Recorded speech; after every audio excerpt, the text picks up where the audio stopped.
Everyone thought our love story ended on 2009. Slowly and surely for the past 12 years.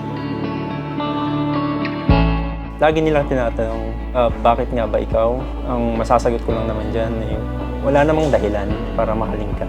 Wala akong masabing words, hindi ko alam kung paano i-express.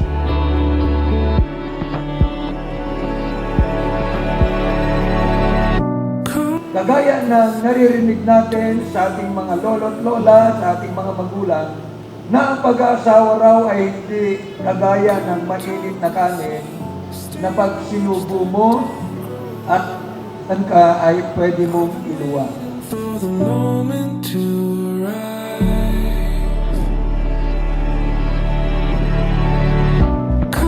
Sobra niyang binibigyan ako ng security when it comes to struggle ng life. Meron yung time na kapag down na down ako, ididikit niya lang yung ulo niya sa noo ko. Tapos sabihin niya, I love you, kaya natin to. So, nung high school, naging mag-classmate kami nung third year. Kasi galing siyang galing siyang Dubai. Tapos, ayun, parang una, na syempre, na-love at first sight tayo. Yeah, you're getting married!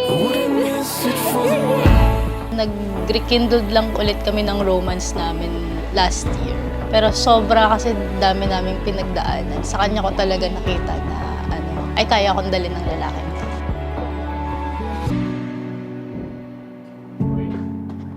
Congrats, boy. Thank you. Tagal mo nang inintay ito, boy. Oo.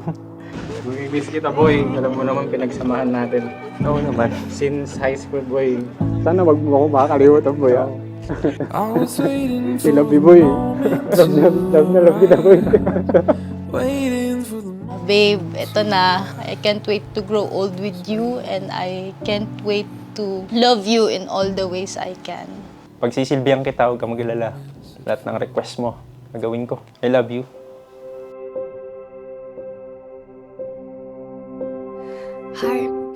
Magandang umaga po sa ating lahat. Tayo ho ngayon ay nandito sa lugar na ito, nagkatipon upang saksihan ang pag-iisang dibdib ni Justin at Hero. Stressful, pero masaya.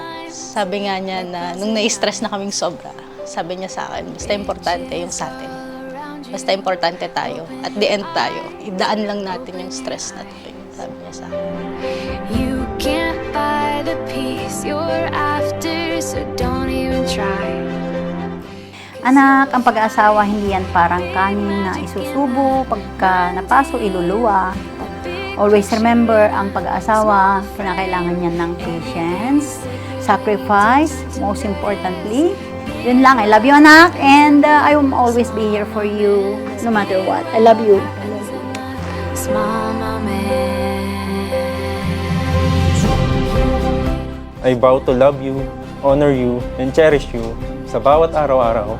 Salamat sa pangungulit mo, sa chismis mo, diskarte, at sa I love yous na akala ko trip-trip lang, pero yun na pala yun.